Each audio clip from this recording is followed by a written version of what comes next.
George W. Bush. The New York Times is reporting that the former president is doing a round of fundraising for embattled Senate candidates such as John McCain of Arizona and Kelly Ayotte of New Hampshire.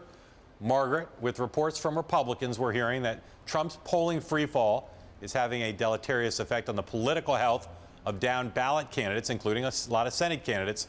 What are the implications of W getting involved in this way?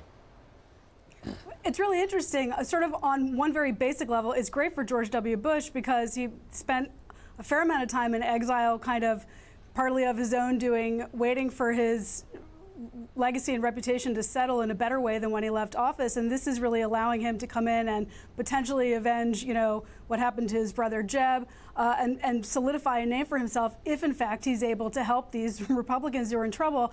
But it does sort of create a situation where he's appealing to the middle, to the old guard, to the center, to the establishment. But if there are enough Trump supporters who are turned off by some of these folks and don't want to vote for them in their own party, that could be a problem. But George W. Bush now being the cross-party appeal, to the independent voters and maybe some Democrats in these states. It's really interesting. In some ways, it could help Trump as a bank shot, but I think directly when he speaks at these events, the symbolism it creates is, here's two Republican parties. There's the Bush establishment wing of the party, and then there's the Trump wing of the party. And these candidates clearly are going to be, a lot of them are going to be, at this point, more drawn to Bush than they are to Trump. And I think it's the kind of thing, although Donald Trump said this is fine with him, I think it's the kind of thing that just sows more division. Bush is, along with Mitt Romney, the most prominent people who say they're not going to show up at the convention in Cleveland.